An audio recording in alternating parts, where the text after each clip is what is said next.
దేవుని యందు ప్రియమైన సహోదరి సహోదరులారా, దేవుని ప్రియబిడ్డలారా, అతి పవిత్రమైన ఈ తపస్సు కాలములో క్రీస్తు శ్రమలను ధ్యానిస్తూ 24వ రోజు ధ్యానాంశమునకు మనందరం చేరుకున్నాం. క్రీస్తు శ్రమలలో 24వ ధ్యానాంశము దేవుని యందు ప్రియులారా. మరి ధ్యానాంశమును దీని యొక్క వివరాలు తెలుసుకునే ముందుగా ఒక చక్కనైనటువంటి దేవుని వాక్యాన్ని చదువుకుందాం. యోహాను శుభవార్త 19వ అధ్యాయము 23 నుంచి 24 వచనాలు. యోహాను శుభవార్త 19వ అధ్యాయము 23వ వచనము నుండి 24వ వచనం వరకు. సిలువ వేసిన పిమ్మట, యేసును సిలువ వేసిన పిమ్మట సైనికులు ఆయన వస్త్రములను 4 భాగములు చేసి తలకొక భాగమును తీసుకొనిరి.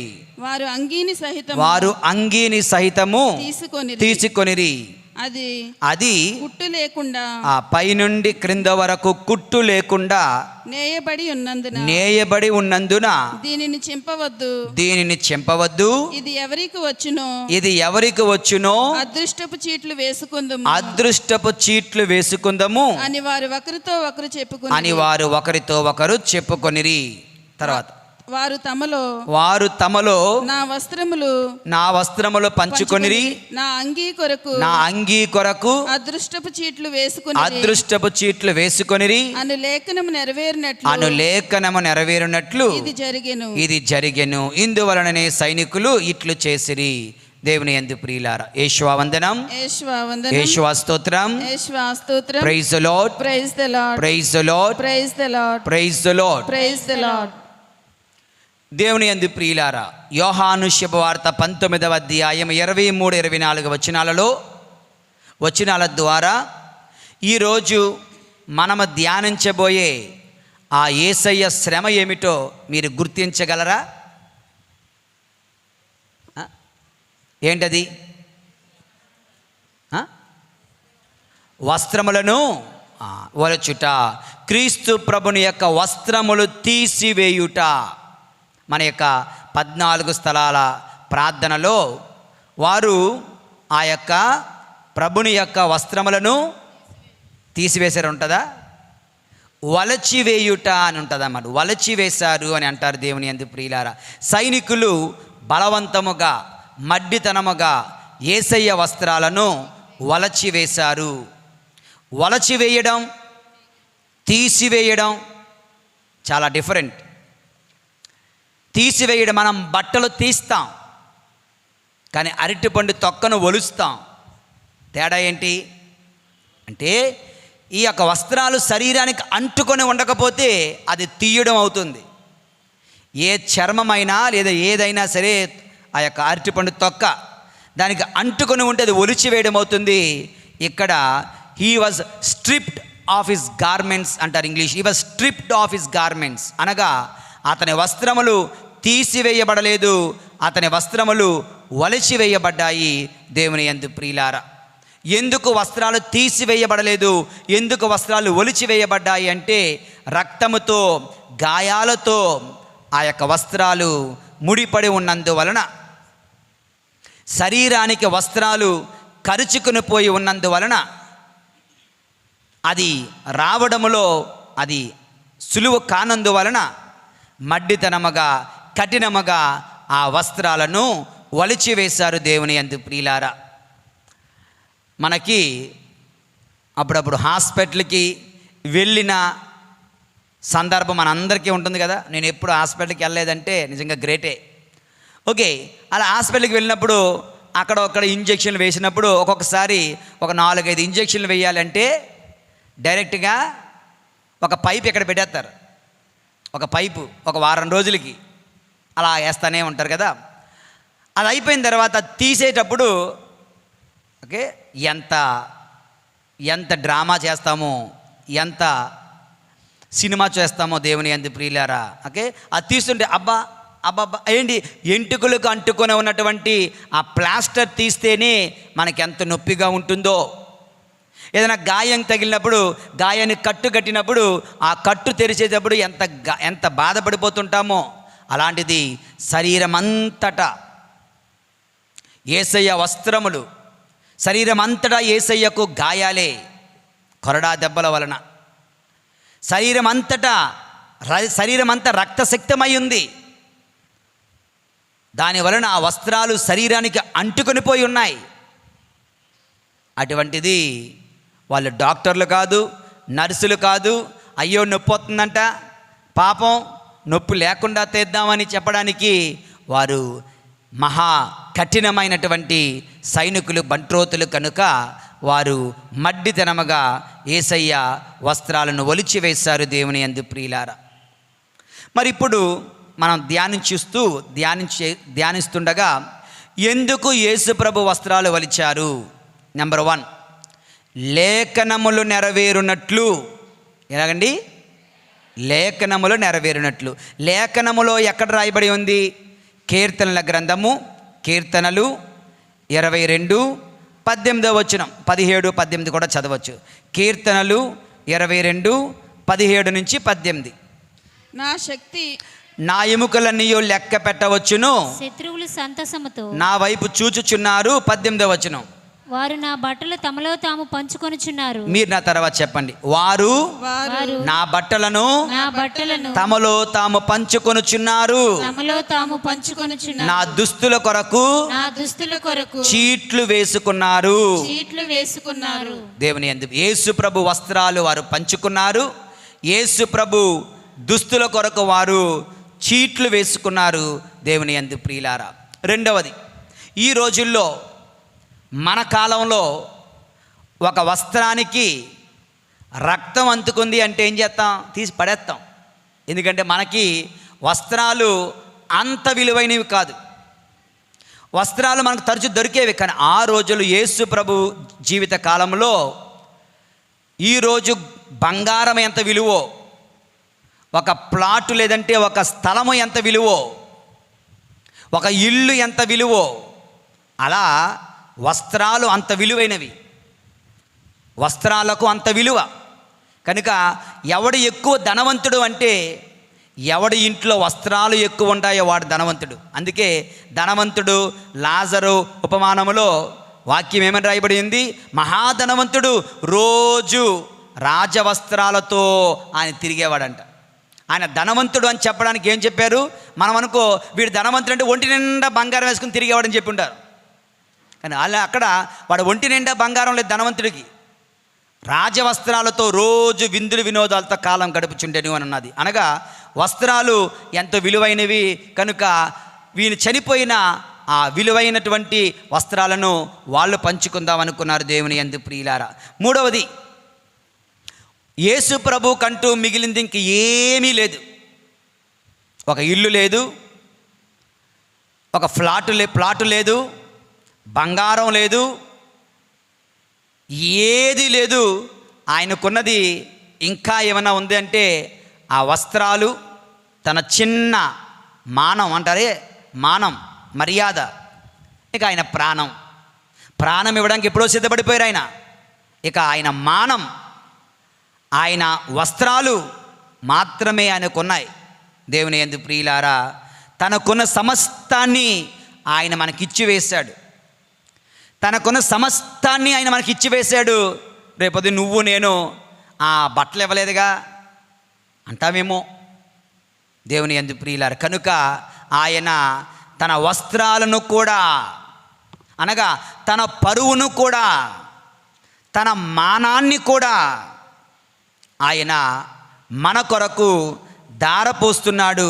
దేవుని యందు ప్రియమైనటువంటి సహోదరి సహోదరులారా, కనుక ఆయన వస్త్రహీనుడు అవుతున్నాడు. ఆయన శరీరమంద వస్త్రములు ఒలిచివేయబడ్డాడు. దేవుని యందు ప్రియులారా, ఇది మూడవ కారణం. మరొక కారణం, బహుశా ఆయన ఎందుకు వస్త్రాలు ఒలిచివేయబడ్డాడు అంటే మన యొక్క శారీరక వాంఛల ఫలితమేమో యేసయ్య శరీరంపై పడింది. మన పాపము, మన పాప ఫలితము, ఈ శరీరముతో మనము కట్టుకున్న పాప ఫలితము యేసయ్య శరీరంపై ఆయన అనుభవిస్తున్నాడు. అని మనందరికీ తెలియచేయడం కొరకు ఆయన వస్త్రహీనుడవుతూ ఉన్నాడు. దేవుని యందు ప్రియమైన సహోదరి సహోదరులారా, ఓకే, యేషువా వందనం. Praise the Lord, praise the Lord, praise the Lord, praise the Lord. ఇప్పటి వరకు ఆయన వస్త్రాలు తీయబడ్డాడు, వస్త్రహీనుడయ్యాడు, వస్త్రములు ఒలిచివేయబడ్డాడు అని ధ్యానించాం. ఎందుకు అంటే ఒక 4 కారణాలు.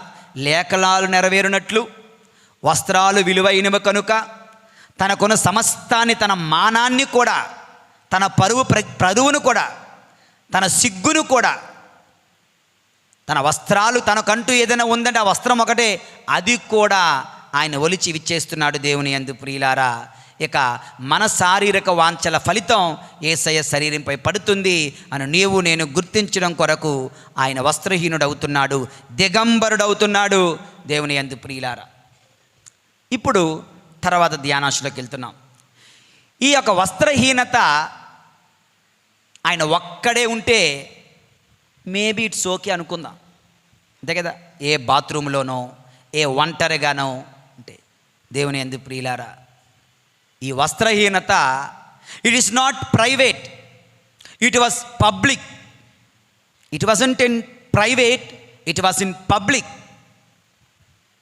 అనేకుల ఎదుట ఆయన వస్త్రహీనుడయ్యాడు. మనం అనుకుంటాం, ఇదిగో ఆయన కనీసం ఆ మొండెము వరకు బట్టలు ఉన్నాయని మనం అనుకుంటాం, కానీ నిజానికి చరిత్ర చెబుతుంది ఏమీ లేకుండా పూర్తిగా ఆయన వివస్త్రుడయ్యాడంట. దేవుని యందు ప్రియుల వస్త్రహీనుడయ్యారంట. దేవుని యందు ప్రియులారా, అది ఒకరిద్దరు కాదు, అనేకుల ముందట, అనేకుల మధ్య, అనేకుల స్త్రీల మధ్య. దేవుని యందు ప్రియులారా, అనేక స్త్రీల మధ్య అనేక మంది స్త్రీలు ఉన్నారు. నిన్నటి రోజు మనం ధ్యానం చేశాం కదా, స్త్రీలు ఆయన వెంబడిస్తున్నారు. ఆ స్త్రీల మధ్య ఆయన అంటే ఆయనకంటూ ఇంకేముంది? దేవుని యందు ప్రియులు, ఇంతకు మించిన అవమానం ఇంకేముంది? అన్నీ కూడా ఆ యొక్క ముండ్ల కిరీటం, లేదంటే ముండ్ల కిరీటం పెట్టడం మేబీ సైనికుల మధ్యలోనే, ఉమ్ము వేయడం సైనికుల మధ్యలోనే, చెంపపై కొట్టడం ఆ సభ మధ్యలోనే, కొరడాలతో కొట్టడం ఆ సైనికుల మధ్యలోనే బహుశా. కానీ ఇది మాత్రం it was not in private, it was in public. దీని గురించి కొన్ని బైబిల్ ఎక్సర్సైజ్ చేద్దాం. బైబిల్ ఉన్న వాళ్ళందరూ టకటకా తెరుస్తూ ఉండాలని చెప్తా ఉంటాను. ఎవరు త్వరగా తెరుస్తారో చూద్దాం. యోహాను శుభవార్త 19వ అధ్యాయం 20వ వచనం. యోహాను శుభవార్త 19వ అధ్యాయం 20వ వచనం చదవండి ఎవరైనా. యేసును సిలువ వేసిన స్థలము నగరమునకు దగ్గరగా ఉండుటచే ఆ యూదులు అనేకులు, అండర్లైన్ చేసుకోండి, యూదులు అనేకులు, దాన్ని చదివి అనేకమైన యూదుల మధ్య యేసు ప్రభు దిగంబరుడుగా మారాడు, వస్త్రహీనుడు చేయబడ్డాడు, అవమానం పొందాడు. దేవుని యందు ప్రియులారా, మరొక వాక్యం చదువుదాం. మత్తయి శుభవార్త 27వ అధ్యాయము, మత్తయి శుభవార్త 27వ అధ్యాయము 37వ వచనం నుండి ఎన్ని అవమానాలు పొందారో మనం అక్కడ చూస్తున్నాం. దేవుని యందు ప్రియులారా, 27, ఇతడు యూదుల రాజు యేసు అని నిందారోపణము ఆయన తలపై అదొక అవమానం. 38వ వచనం, ఆయనతో పాటు 2 దొంగల మధ్య సిలువ వేయబడ్డాడు, అది ఒక అవమానం. 39వ వచనం, వచ్చిపోవువారు తలలూపుచు ఆయన దూషిస్తూ ఉన్నారు, అది ఒక అవమానం. దేవుని యందు ప్రియులు. 40వ వచనం, దేవాలయమును పడగొట్టి 3 దినములు నిర్మించువాడా నిన్ను రక్షించుకో అని అతను చెప్పిన మాటలని ఎగతాళి చేస్తూ అవమానించారు, అది ఒక అవమానం. 41వ వచనం, అలాగే ప్రధాన అర్చకులు ధర్మశాస్త్ర బోధకులతోనూ పెద్దలతో అనేక మంది పెద్దలందరూ అక్కడ ఉన్నారు. వారందరి ఎదుట సిగ్గు, దేనంటే అవమానం, మానాన్ని కోల్పోతున్నాడు ప్రభు అయిన యేసయ్య. దేవుని యందు ప్రియుల, మన పాప ఫలితం, మన పాప భారం ఆయన తన శరీరం మీద భరిస్తున్నారు. దేవుని యందు ప్రియుల, అటువంటి పెద్దలందరి మధ్యలో ఆయన 42వ వచనం ఆఖరి మాట, ఆయనను హేళన చేసిరి. ఏం చేశారు? హేళన చేసిరి. 43వ వచనం, నీవు దేవుని కుమారుడు అని చెప్పావు కదా, ఇది కనుక దేవునికి ఇష్టమనిచో ఇతను ఇప్పుడు రక్షింపనిమ్ము అని దేవుణ్ణి కూడా వాళ్ళు వెక్కిరిస్తూ ఉన్నారు. దేవుని 44వ వచనం, దొంగలు కూడా ఆయనను అటులని దూషించారు. దొంగలు కూడా ఆయన్ను దూషించారంటే దేవుని ఇన్ని అవమానాలు వారందరి మధ్య, దొంగల మధ్య, ప్రధానార్చకుల మధ్య, పరిసయ్యుల మధ్య, యూదుల మధ్య, అనేకమైన స్త్రీల మధ్య ఆయన ఎన్ని అవమానాలు పడ్డాడు. అందరి మధ్య వస్త్రహీనుడయ్యాడు. దేవుని యందు ప్రియులారా, అర్థమవుతుందా? మనందరికీ కూడా ఈగోలు, గొప్ప గొప్ప ఈగోలు, గొప్ప గొప్ప పరువులు, గొప్ప ప్రఖ్యాతులు మనకి. ఓకే, ముఖ్యంగా అదేంటో ప్రపంచంలో ఎక్కడ ఈ పరువు గుర్తుండదు. నువ్వు పనిచేసే ఉద్యోగంలో నీ యజమాని, నీకు 10,000 జీతం ఇచ్చే యజమాని పచ్చిబూతులు బండబూతులు తిడుతున్నా నవ్వుతూ అక్కడే పనిచేస్తావు. కానీ గుళ్ళోకి వచ్చేసరికి ఏమయ్యా లేటుగా వస్తున్నావు అని అడిగారు అనుకో గురువు, గుడికి రావడం మానేస్తాం. ఏమంటే ఫాదర్ గారు నన్ను ప్రశ్నించారు, నా పరువు పోయింది. ఇక్కడే పరువులు గుర్తొచ్చేవి. మనుషుల దగ్గర మనకు పరువే ఉండదు, దేవుని దగ్గరికి వచ్చేసరికి పరువులు కదా. కానీ యేసయ్య చూడండి, దేవుని యందు ప్రియులారా, తన మానాన్ని, తన పరువును, తన మర్యాదను మొత్తాన్ని కూడా ఆయన మన కొరకు త్యాగం చేస్తున్నాడు. ఎంత సిగ్గు చేయబడ్డాడో, ఎంత సిగ్గుపరపబడ్డాడో, ఎంత అవమానింపబడ్డాడో, అతని మనసు ఎంత గాయపడిందో దేవుని యందు ప్రియులారా. కొంచెం వాక్యాలు చదువుదాం. మార్కు శుభవార్త 15వ అధ్యాయము 29వ వచనం. మార్కు శుభవార్త 15వ అధ్యాయము 29వ వచనం. పెదప ఆ మార్గమున వచ్చి పోవువారు తలలు ఊపుచు, ఆహా దేవాలయమును పడగొట్టి 3 దినములో నిర్మించువాడా, సిలువ నుండి దిగిరమ్ము అని పరిహాసములు వాడిరి. దేవుని యందు ప్రియులారా, ఓకే, ఎందుకు అంతమంది జనం అక్కడ ఉన్నారు? ఎందుకంటే పాస్కా ఉత్సవం దగ్గర పడుతుంది. మరుసటి రోజే మరొక దినంలో పాస్కా మహోత్సవం. పాస్కా మహోత్సవానికి ఎక్కడ లేని యూదులు, ప్రపంచమంతటా వ్యాపించిన యూదులందరూ కూడా యెరూషలేము దేవాలయానికి వచ్చేస్తారు. అటువంటి సమయంలో అనేక మంది యాత్రికులు ఉన్న సమయంలో దేవుని యందు ప్రియమైన సహోదరి సహోదరులారా, వాళ్ళందరి మధ్యలో యేసు ప్రభు నేకెడ్గా, వస్త్రహీనుడిగా చేయబడుతున్నాడు. దేవుని యందు ప్రియులారా, 2-3 వాక్యాలు చదువుదాం. లూకా శుభవార్త 23వ అధ్యాయం 27వ వచనం. లూకా శుభవార్త 23:27. గొప్ప జన సమూహము ఆయన వెంబడించెను. కొందరు స్త్రీలు ఆయన కొరకు రొమ్ములు బాదుకొనుచి విలపించి, ఆ స్త్రీల మధ్య యేసు ప్రభు వస్త్రహీనుడయ్యాడు. దేవుని యందు ప్రియులారా, 35వ వచనం. అందులోనే 35వ వచనం. ప్రజలు అచట నిలుచుండి ఇది అంతా చూచుచుండిరి. ప్రజలందరూ కూడా అలా చూస్తూ ఉన్నారట. యేసు ప్రభు వస్త్రహీనుడుగా చేయబడినప్పుడు ఇతడు ఇతరులను రక్షించిన కానీ తనను తాను రక్షించుకోలేకపోయాడు అంటూ మళ్ళా హేళన. 48వ వచనం. దేవుని యందు ప్రియుల 48వ వచనం. అచట గుమిగూడిన ప్రజలందరూ ఈ సంఘటనలను చూచి రొమ్ము బాదుకొనుచు తిరిగి ఇంటికి వెళ్ళిరి. కొంతమంది మంచి మనసు కలిగిన వారు గుండెలు బాదుకుంటూ ఇంటికి వెళ్తున్నారు. ఇంకా చాలా వాక్యాలు ఉన్నాయి, అది మీరు రాసి ఉంచుకోండి, తర్వాత చదవండి. మత్తయి 27:55-56, మార్కు 15:40-41, లూకా 23:43-48 వచనాలు మనం చదివినట్టున్నాం. 43 చదవలేదు. యోహాను శుభవార్త 19:25. ఇదంతా కూడా స్త్రీల మధ్య ఆయన వస్త్రహీనుడు చేయబడ్డాడు. యేషువా వందనం, యేషువా స్తోత్రం, తండ్రి వందనం, తండ్రి స్తోత్రం, ఆత్మదేవా వందనం, ఆత్మదేవా స్తోత్రం. Praise the Lord, praise the Lord, praise the Lord. Right, ఇప్పుడు వరకు అక్కడ ఏం జరిగింది, అప్పుడు ఏం జరిగింది, బైబిల్లో ఏమి రాయబడింది చదువుకున్నాం కదా. ఇప్పుడు నుంచి మన జీవితాలకు ఈ యొక్క శ్రమ, ఈ యొక్క క్రీస్తు పాటులు మనకేం నేర్పిస్తున్నాయి? What are the lessons that this suffering of Christ is teaching us? ప్రభు మనకు నేర్పుతున్న పాఠం ఏమిటో కొద్దిసేపు ధ్యానం చేద్దాం దేవుని యందు ప్రియులారా. ఇక్కడ స్త్రీలందరి మధ్యన యేసు ప్రభు అవమానం కదా. ఈ సందర్భంలో మనందరం గుర్తుంచుకోవాలి, ఈ లోకములో అనేక మంది యేసు ప్రభు కొరకు అవమానింపబడుతున్నారు. ఈ లోకములో, మన దేశములో అనేక మంది యేసు ప్రభు నామమున, యేసు ప్రభు నామమును బట్టి యేసు ప్రభు శిష్యులని, యేసు ప్రభు బోధకులని, బైబిల్ని బోధిస్తున్నారని, యేసు నామంలో ప్రార్థిస్తున్నారని, క్రైస్తవత్వాన్ని పాటిస్తున్నారని ఘోరాతి ఘోరంగా అవమానింపబడుతున్నారు దేవుని యందు ప్రియులారా.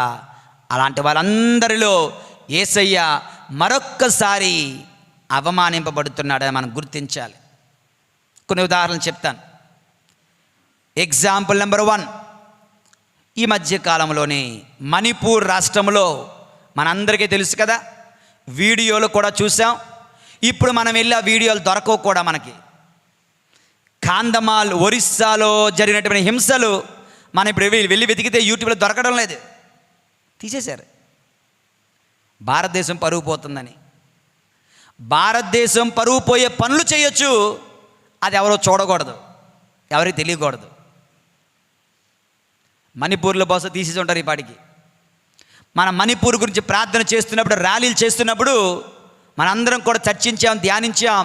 ఒక స్త్రీ, ఒక వివాహిత ఎక్స్ ఆర్మీ మ్యాన్ భార్య, క్రైస్తురాలని ఆమె బట్టలు ఒలిచి, ఆమె బట్టలన్నీ తీసేసి గుంపు జనం, మాబ్, మంద గుంపు ఆమెను ఊరంతా ఊరేగిస్తూ, కొంతమంది దుండగులు ఆమెపై అత్యాచారం చేసి తర్వాత చంపేశారు. ఆ ఎక్స్ ఆర్మీ మ్యాన్ అంటాడు, నేను కార్గిల్ యుద్ధంలో పాలు పంచుకున్నాను, అనేక యుద్ధాలలో భారతదేశం తరపున పోరాడాను, పైనుండి వచ్చిన శత్రువులతో పోరాడగలిగాను, లోపల ఉన్న శత్రువులతో పోరాడి నా భార్యను కాపాడుకోలేకపోయాను అని ఏడ్చాడు దేవుని యందు ప్రియులారా. వస్త్రహీనుడైన ఆ తల్లి ఎప్పుడైతే వస్త్రహీనురాలయ్యిందో యేసయ్యే వస్త్రహీనుడయ్యాడు దేవుని యందు ప్రియులారా. ఇటువంటి వారి ఎందరిలోనో దేవాది దేవుడు లేదా యేసు ప్రభు వస్త్రహీనుడవుతూ ఉన్నాడు దేవుని యందు ప్రియులారా. ఇది మొదటి ఎగ్జాంపుల్. యేషువ వందనం, యేషువ స్తోత్రం. Praise the Lord, praise the Lord, praise the Lord, praise the Lord. Case number 2, రెండవది దేవుని యందు ప్రియులారా. ఒరిస్సా రాష్ట్రంలో కాంధమాల్ అనే ప్రాంతంలో జరిగిన సంఘటన. ఒక అమ్మాయి పేరు రజనీ మాజ్. ఓకే, రజనీ కాదు, రాజ్ని RAJNI, రాజ్ని మాజ్ అనే ఒక అమ్మాయి. చిన్నప్పటి నుంచి తల్లిదండ్రులు లేని ఒక అనాథ పిల్ల.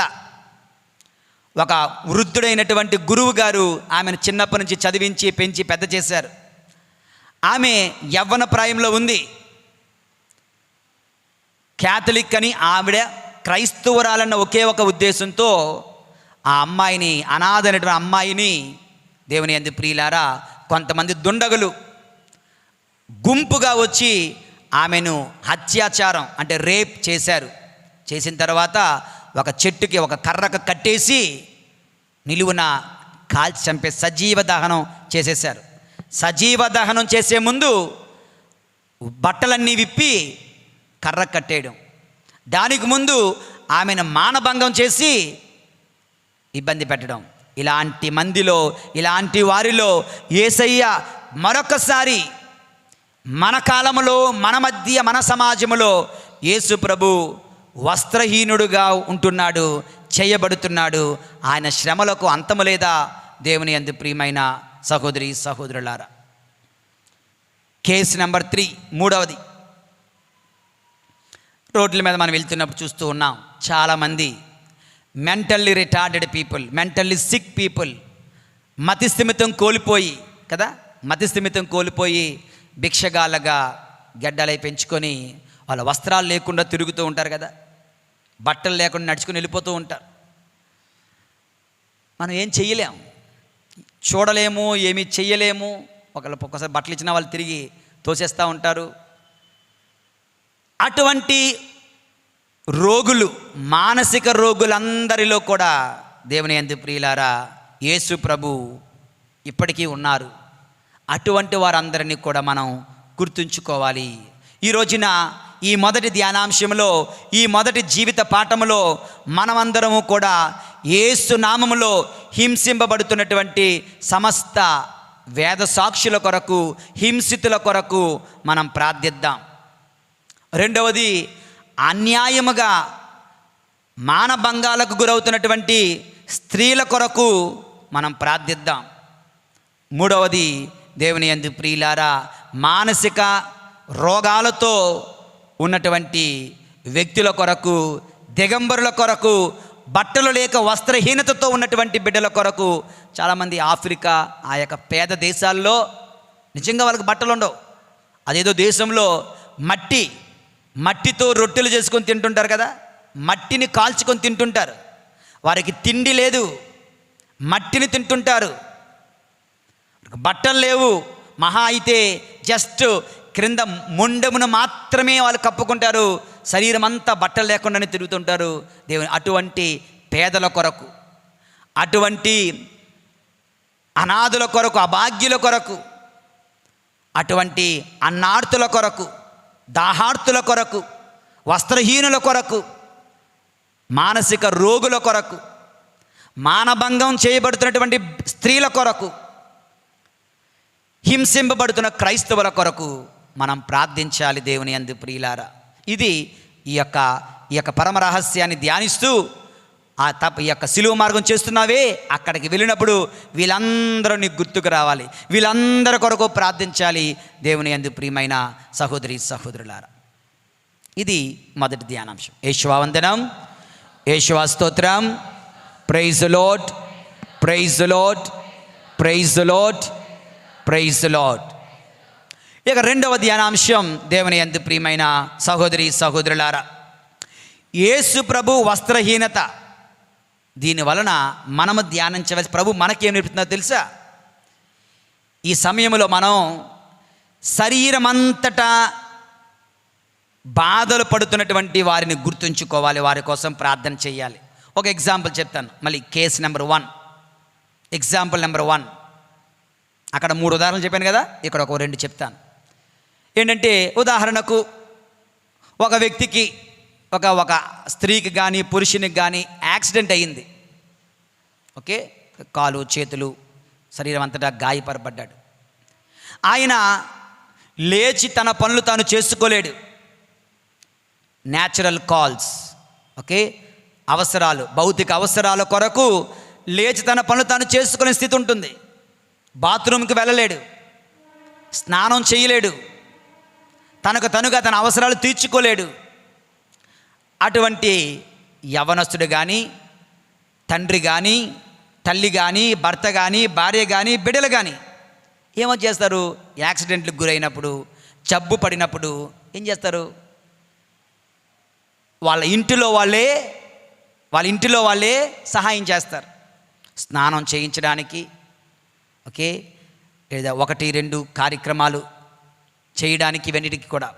అటువంటి సమయంలో ఆ యొక్క యాక్సిడెంట్ చేయబడిన వ్యక్తి కావచ్చు, మరొకరు కావచ్చు, ఎంత గాయపడతారంటే మనసులో, అప్పటి వరకు అన్ని సంవత్సరాలు ఒకే ఇంట్లో ఉన్న, బట్టలు ఇప్పుకొని తిరగంగా ఒకే ఇంట్లో ఉన్న, ఎంతో గుట్టుగా మన శరీరాన్ని కప్పుకునే మనం ఈ అనారోగ్యాన్ని బట్టి, ఈ ప్రమాదాన్ని బట్టి, ఈ యొక్క కష్టాన్ని బట్టి, మన దిగంబరత్వాన్ని మన కుటుంబీకులకు తెలియపరిచినప్పుడు వాళ్ళకి ఎలాగుంటుందో తెలుసా? నాకెంత కర్మ వచ్చిందిరా అని అనుకుంటారా లేదా? నా మానమంతా పోతుంది, నాకు సిగ్గు వేస్తుంది, కానీ నేనేం చెయ్యలేను, నేను నిస్సహాయుడును, నేనేమీ చెయ్యలేను అన్నటువంటి మాటల సమయం. అటువంటి మనసులో ఎంతమంది బాధపడుతున్నారు? అంటే మంచానికి మాత్రమే పరిమితమైనటువంటి రోగులు, కుటుంబ సభ్యుల మీద ఆధారపడుతున్న రోగులు, వారి దిగంబరత్వాన్ని చూపించుకోవలసి వచ్చినప్పుడు వారు పడుతున్న వేదన, బాధ అంతా ఇంత కాదు. వాళ్ళు అనుకుంటారు, నాకు ఎన్ని జబ్బులున్నా పర్వాలేదు, నా పనులు నేను చేసుకుంటే చాలు, ఈ పనుల కోసం పనుల మీద ఆధారపడకూడదు అని వాళ్ళు వేదన పడుతూ ఉంటారు. దేవుని యందు యేసు ప్రభు దిగంబరత్వాన్ని ధ్యానిస్తూ ఇటువంటి దిగంబరత్వంతో మదన పడుతున్నటువంటి బిడ్డల కోసం మనం ప్రార్థించాలి దేవుని యందు ప్రియులారా. ఇది మొదటి ఎగ్జాంపుల్. ఇక రెండవ సిచ్యువేషన్, రెండవ కేస్, ఆ రెండవ ఎగ్జాంపుల్ ఏంటో తెలుసా? వృద్ధులైన తల్లిదండ్రులు, వృద్ధులైనటువంటి అమ్మమ్మ, నానమ్మ, తాతయ్యల సంగతి. చిన్నప్పుడు పిల్లల్ని అడుగుతాం, నీకు అమ్మ ఇష్టమా, నాన్న ఇష్టమా? అమ్మ ఇష్టమే, నాన్న ఇష్టమే. ఓకే, ఇది మా అమ్మ అంటే, లేదు ఇది మా అమ్మ. కట్ చేస్తే ఒక 50 సంవత్సరాల తర్వాత ఏమంటాడు? ఈ అమ్మ ఒకరోజు కూతురు దగ్గర, ఒక వారం, ఒక నెల కూతురు దగ్గర, ఇంకొక నెల ఇంకో కూతురు దగ్గర, ఇంకొక నెల ఇంకో కొడుకు దగ్గర తిరుగుతూ ఉంటారు, తిప్పుతూ ఉంటారు. ఒక దగ్గర ఉండలేరు, ఒక దగ్గర ఉండనివ్వరు. పరిస్థితి అలాగుంటాయి. ఒకటి అవసరాలు, ఒకటి మైండ్ రిలాక్స్. మంచిగా అయితే మంచిగా ఓకే, కానీ ఒక్కొక్కసారి దేవుని యందు ప్రియులారా, ఎన్నాళ్ళు ఉంటావు, ఇంక టైం అయింది. భార్య వచ్చి చెప్తుంది భర్తతో, ఇక టైం అయింది. ఏం టైం అయింది? అదే టైం అయింది. దేని టైం అయింది? మీ అమ్మ నాన్న వెళ్ళిపోవలసిన టైం అయింది. ఎక్కడికి? మీ తమ్ముడింటికి, మీ అన్నయ్య ఇంటికి, మీ అక్క ఇంటికి, మీ చెల్లింటికి. ఓకే, అవునా కదా? నేను అబద్ధాలాడుతున్నానా కదా? మన సమాజంలో, మన కుటుంబాల్లో జరుగుతున్న సంఘటనలే దేవుని యందు ప్రియులారా. చిన్నప్పుడు మా అమ్మ, మా నాన్న, ఇప్పుడు ఇదిగో మీ అమ్మ, లేదు మీ అమ్మే. ఇదిగో మీ నాన్న, లేదు ఇదిగో మీ నాన్నే. దేవుని యందు ప్రియులారా, ఇటువంటి సిచ్యువేషన్స్లో ఆ వృద్ధులైనటువంటి తల్లిదండ్రులు పడే బాధ మనం అర్థం చేసుకోవాలి. క్రైస్తవులుగా మనం ఎన్నడూ కూడా మన తల్లిదండ్రులకు అటువంటి పరిస్థితి రాకుండా చూసుకోవాలి. అందులోనూ అదే తల్లి, అదే తండ్రి ఏ పక్షవాతమో, ఏ అనారోగ్యమో, ఏ మంచాన పడినట్టు సిచ్యువేషన్ వస్తే అటువంటి అప్పుడు వాళ్ళను హింసిస్తున్నారా? నిన్న ఈరోజే కానీ ఒక యూట్యూబ్లో ఒక వీడియో వచ్చింది. భర్త ఏమో దుబాయ్లో ఉంటాడు, భార్య ఇక్కడ ఉంటుంది. భర్త నాన్నగారు ఉన్నారు ఇక్కడ, ముసలాయన కర్ర తీసి బాధేస్తుంది, ఆడిని చితక్కుట్టేస్తుంది. ఆయన సెలవులకు వచ్చి ఆవిడ తెలియకుండా సీసీ కెమెరా పెట్టి వెళ్ళాడు. అక్కడి నుంచి తన తండ్రిని ఎలా హింసిస్తున్నారో చూశారన్నమాట. చిన్న వీడియో ఈరోజు వచ్చింది. దేవుని యందు ప్రియులారా, సో అటువంటి వృద్ధులు ఒకవేళ వాళ్ళ యొక్క కాలకృత్యాలు ఆ మంచం మీదో, ఆ హాల్లోనో, ఆ గదిలోనో చేస్తున్నప్పుడు, వాళ్ళు దిగంబరులు అవుతున్నప్పుడు వాళ్ళను మనం ఎలా ట్రీట్ చేస్తున్నాం గుర్తుంచుకోండి. వాళ్ళను మనం ట్రీట్ చేయటం లేదు, యేసు ప్రభునే మనం ట్రీట్ చేస్తూ ఉన్నాం. ఓకే, యేసు ప్రభునే మనం ట్రీట్ చేస్తూ ఉన్నాం. I think Saint Elizabeth of Hungary అనే పుణ్యాత్మురాలు జీవితంలో మనం చూస్తున్నాం. ఆ యొక్క డ్యూక్ లేదంటే ఆ యొక్క భర్త ఎక్కడికో వెళ్తారు. సో ఈమె ఒక కుష్ఠరోగిని తన యొక్క రాజుగారు, తన మహారాణి ఉన్నటువంటి బెడ్రూమ్లోకి తీసుకుని వెళ్ళి సేవలు చేస్తూ ఉంటుంది. అందరూ వాళ్ళ అత్తగారు అందరూ కొడుక్కి చెప్తారు, ఎంత పని చేసింది మీ ఆవిడ, ఎంత పని చేసింది, ఒక కుష్ఠరోగిని ఇంట్లోకి తీసుకొని వచ్చింది అంటే కోపంతో భార్యను తిట్టడానికి పరిగెడుతూ ఉంటాడు. గదిలో అడుగు పెట్టగానే అలా ఉండిపోతాడు, నిశ్చేషుడు అయిపోతాడు. మళ్ళీ వెనక్కి వచ్చేస్తాడు. మీ ఆవిడని కొట్టలేదు, మీ ఆవిడని తిట్టలేదే అంటే, అటువంటి అతిథులైతే నాకేం ప్రాబ్లం లేదు అని చెప్పి వెళ్ళిపోయాడు. తీరా ఏంటి సంగతి అంటే, ఆ భక్తురాలు ఆ యొక్క కుష్ఠరోగికి సేవలు చేస్తుంటే ఈయన వెళ్ళి చూసినప్పుడు అక్కడ కుష్ఠరోగి లేడంట. యేసు ప్రభువే ఆ యొక్క సిలువ కింద నుంచి దించబడినప్పుడు ఎలాగుంటాడో యేసు ప్రభు కనిపించాడంట అక్కడ దేవుని యందు ప్రియులారా. ఇటువంటి అతిథులైతే నో ప్రాబ్లం అనుకుని ఆయన మళ్ళీ వెనక్కి వెళ్ళిపోయాడంట. సో కుష్ఠరోగులు కాదు, ఆ యేసు ప్రభువే. ఆ వృద్ధులు కాదు, యేసు ప్రభువే. ఆ దిగంబరులు కాదు, యేసు ప్రభువే. వారిలో యేసు ప్రభు ఉన్నాడని గుర్తుంచుకోవాలి దేవుని యందు ప్రియులారా. వారికి మనం సేవలు చేస్తున్నామని తెలుసుకోవాలి దేవుని యందు ప్రియమైన సహోదరి సహోదరుల. ఇది రెండవ ధ్యానాంశం. ఓకే, మొట్టమొదటిది ఎవరైతే క్రైస్తవులు దిగంబరులుగా హింసింపబడుతున్నారో వాళ్ళ కోసం, మానభంగం చేయబడుతున్న వారి కోసం, ఇక రోగులు, మానసిక రోగుల కోసం ప్రార్థిద్దాం.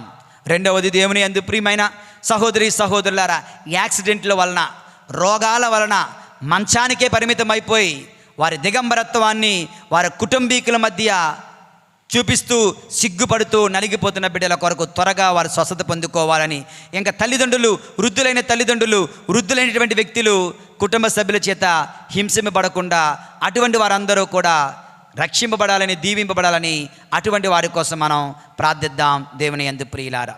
ఇక చివరిగా యేసు ప్రభు దిగంబరత్వం మనకు నేర్పుతున్న మరొక ముఖ్యమైన పాఠం. పాపాలన్నీ కూడా ఎక్కడుంటాయి? ఎక్కువగా శరీరం పైనే కదా. తిండిపోతుతనం ఎక్కడ? శరీరమే. నా కడుపు నిండిపోలేదు. ఒక్కోసారి భోజనాల్లో కూర్చుంటే అరటిపండు జోలు పెడేసుకుంటారు. అరటిపండు ఇస్తారు కదా మీకు, చివరిని అరటిపండు పెడతారు కదా, ముందే తీసి జోలు పెడేసుకుంటారు. ఎందుకని మంచిదనేసి. ఒక లడ్డు ఒక బ్యాగులో, ఇంకొక లడ్డు ఇంకో బ్యాగులో, మళ్ళీ లడ్డు పెట్టు. ఏంటిదంతా? దేవుని యందు ప్రియులారా, ఆకలి. అరే నేను ఒక్కడిని ఇన్ని లడ్డూలు తీసుకుంటే వాడికి ఉండదేమో, వాడికి లేకపోతే పోయింది, వాడు ఏమైపోతే పోని, నా కడుపు నిండిపోవాలా అన్నా కదా. దేవుని యందు ప్రియులారా, తిండి వ్యామోహం శారీరక పాపమే. త్రాగుబోతుతనం. చాలామంది 10 రూపాయలు ఎవరికి, పేదవాడికి పెట్టడానికి డబ్బులుండవు. ఇంటిలో భార్య బిడ్డల అవసరాలు తీర్చడానికి డబ్బులుండవు. కానీ తాగడానికి మాత్రం డబ్బులు వచ్చేస్తాయి. ఎక్కడి నుంచి వచ్చేస్తే తెలీదు. అదొక మిరకల్, అదొక మిస్టరీ కదా దేవుని యందు ప్రియులారా. కొంతమంది అంటారు, అచ్చే నేను కొనుక్కొని తాగనండి, ఎవడన్నా పిలిస్తే ఫ్రీగా ఇస్తే మాత్రం వదలనండి. ఓకే, అలాగున్నామా? దేవుని యందు ప్రియులారా, త్రాగుబోతుతనం శారీరక వ్యామోహం. అందువలనే యేసు ప్రభు దిగంబరుడుగా చేయబడ్డాడు. గుర్తుంచుకో. కొంతమంది స్టార్ట్ చేయడం రాదంట, స్టార్ట్ చెయ్యరంట, చేతే ఆపరంట. తెలుసా విషయం? కొంతమంది స్టార్ట్ చెయ్యనంత వరకు ఆయన పవిత్రుడే. ఒకసారి స్టార్ట్ చేశాడో ఆగదది. రోజుల తరబడి, వారాల తరబడి, నెలల తరబడి. ఒకసారి మనిషి ఏమైపోయాడో, ఉన్నాడా లేడా, ఏమైపోయాడో కూడా తెలియదు. ఒకసారి అడ్రస్లు ఉండవు. దేవుని యందు ప్రియులారా, శారీరక వ్యామోహం. అందువలనే యేసు ప్రభు దిగంబరుడుగా చేయబడ్డాడు. ఓకే, తిండి వ్యామోహం, మద్యపానం, త్రాగుబోతనం. మూడోది ధూమపానం అంటే ఈ రోజుల్లో పెద్దలందరూ దూరంగా ఉన్నారు, దేవునికి వందనాలు. కానీ చిన్న పిల్లలు దానికి బానిసలు అయిపోతున్నారు. చిన్న బిడ్డలు, ఆడింకా 6వ తరగతి లేదు, 7వ తరగతి లేదు. మీరు యూట్యూబ్లో చూడండి, ఎందరో స్కూల్ పిల్లలు బాత్రూంలోకి వెళ్ళిపోయి సిగరెట్లు కాల్చేస్తున్నారు. ఘోరంగా. ఎవడు నేర్పిస్తున్నాడో, ఎక్కడ నేర్పిస్తున్నారో, ఎలా నేర్చుకుంటున్నారో. ఎవడో ఎక్కడో పొగ తాగితే మనం ఇక్కడ ఫ్యాన్ వేసే మనకు వచ్చేస్తుందని ఫ్యాన్ ఆపేస్తాం, మనం ఉండలేకపోతున్నామని కదా. ఈ చిన్న పిల్లలు వాళ్ళ ఊపిరి ఎలా తట్టుకుంటున్నాయో వీటికి బానిసలు అయిపోతున్నారు. దేవుని అని చిన్నప్పుడు మన దగ్గర డబ్బులు ఉంటే చాక్లెట్ కొనుక్కునే వాళ్ళు, వీళ్ళు సిగరెట్లు కొనుక్కుంటున్నారు. దేవుని యందు ప్రియులారా, ధూమపానం శరీరాన్ని పాడు చేసుకుంటున్నారు కనుక ఆయన దిగంబరుడయ్యాడు. దేవుని యందు ప్రియులారా, డ్రగ్స్ అదొక ఫ్యాషన్ అయిపోతుంది, అది అలవాటైపోతుంది. అటువంటి వాళ్ళ కోసం యేసు ప్రభు దిగంబరుడయ్యాడు. దేవుని యందు ప్రియులారా, కొంతమంది ఏడది సీరియళ్ళు, సినిమాలు, వీడికి నిద్ర రాదు. ఇంకా ఒకసారి స్టార్ట్ చేసేయడంకో అది అటు సాగదీస్తారు కదా. వెబ్ సిరీస్ అంటే ఏమన్నా ఈ మధ్యన 16, 20, 30 ఏమంటారు ద సిరీసా ఎపిసోడ్స్ ఉంటాయి. అవన్నీ ఒకరోజే అయిపించేయాలి. నీ కళ్ళు పోయి గుడ్డోడు అయిపోతావురా రేపు అయినా పర్వాలేదు, ముందు చూసేయాలి అంతే. రాత్రంతా తెల్లవారుజాము 3 గంటల వరకు చేస్తున్నాము అంటే నీ శరీరంపై నీ కంట్రోల్ లేదు, నీ శరీరాన్ని పాడు చేసుకుంటున్నావు. కనుక యేసు ప్రభు శరీరములో దిగంబరత్వాన్ని అనుభవించాడు. ఎంత బాధ, ఎంత సిగ్గు, ఎంత అవమానం నీకోసమే కదా ప్రియమైన సహోదరుడా, సహోదరి. ఫోర్నికేషన్, అడల్టరీ, శారీరక వ్యామోహం. దేవుని యందు ప్రియులారా, చిన్న పిల్లలతో, పెద్దవాడు భార్య ఉంటుంది, చిన్న పిల్లలతో, చిన్న పిల్లలను కూడా వదలకుండా, ఓకే, భార్య ఉంటుండగా వేరొక భర్తతో, భర్త ఉంటుండగా వేరొక భార్య, ఓకే, ఇటువంటి సందర్భాలలో కనుక యేసు ప్రభు సిలువలో కొట్టబడ్డాడు, సిలువలో ఆ యొక్క దిగంబరత్వాన్ని అనుభవించాడు. మన కోసమే, మన పాపముల కోసమే అని గుర్తిస్తూ అందరి కోసం ప్రార్థిస్తాం, మన కోసం కూడా మనం ప్రార్థించుకుందాం. మన కోసం ప్రార్థించుకునేది ఎందుకండి అంటే మన పాపముల నుండి విముక్తి కొరకు మనం ప్రార్థించుకుందాం. దేవుని యందు ప్రియులారా, చివరిగా ముగిస్తూ కూడా చాలామంది స్కిన్ అలర్జీతో బాధపడుతున్నారు. యేసు ప్రభు దిగంబరత్వాన్ని ధ్యానిస్తూ, ప్రభువా అటువంటి వారిని స్వస్థపరచండి. ఎవరైనా హెచ్ఐవితో బాధపడితే అటువంటి వారిని స్వస్థపరచండి. ఎవరైనా శరీరం అంతటా రకరకాల రోగాలతో బాధపడుతున్నట్టంటే అటువంటి వారిని కూడా స్వస్థపరచండి అంటూ ఈ యొక్క క్రీస్తు శ్రమలను ధ్యానిస్తూ ప్రార్థించాలి.